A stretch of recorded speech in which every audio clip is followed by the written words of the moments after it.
ગુજરાત નિયંત્રણ સંઘ બોર્ડના ગુજરાત રાજ્યના ચેરમેન તરીકે આજે જે જિગ્નેશભાઈ પટેલની જે નિમણૂક થઈ છે, આ તબક્કે હું ખૂબ ખૂબ અભિનંદન ભાઈ શ્રી જિગ્નેશભાઈને આપું છું અને સાથોસાથ આભાર પણ માનું છું. પ્રદેશ પ્રમુખ ભારતીય જનતા પાર્ટીના CR પાટીલ સાહેબનો અમે આભાર માનીએ છીએ.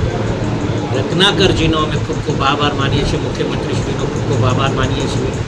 આ જિલ્લાના સહકારી ક્ષેત્રે અને સાથોસાથ ભારતીય જનતા પાર્ટીના ધારાસભ્યશ્રીઓ હોય, સંગઠનના લોકો હોય, એમનો પણ અમે ખૂબ ખૂબ આભાર માનીએ કે આજે રાજુલા જેવા એક નાના એવા તાલુકામાંથી એક નાના વર્ગના ખેડૂતને અમારે ઉચ્ચ કક્ષાના આ ગુજરાતના ઉચ્ચ શિખરે જ્યારે અમને બેઠાડ્યા હોય ત્યારે આ ક્યારેય અમે ભૂલી નહીં શકીએ. ત્યારે અમારે આ સૌરાષ્ટ્રના તો ઠીક છે, પણ રાજુલા પંથકના, દરિયાકાંઠાના પંથકના લોકો ખૂબ રાજીપો વ્યક્ત કરે છે અને ધારાસભ્ય તરીકે, એક જનપ્રતિનિધિ તરીકે હું પણ જિગ્નેશભાઈને અને આખી ટીમને ખૂબ ખૂબ અભિનંદન આપું છું અને વિશ્વાસ સાથે કહી શકીશ કે આ જિગ્નેશભાઈને જે કાંઈ જવાબદારી આપી છે નિષ્ઠાથી પરિપૂર્ણ કરશે એવી આશા સાથે ફરીથી એકવાર જિગ્નેશભાઈનો ખૂબ ખૂબ આભાર માનું છું. Thank you.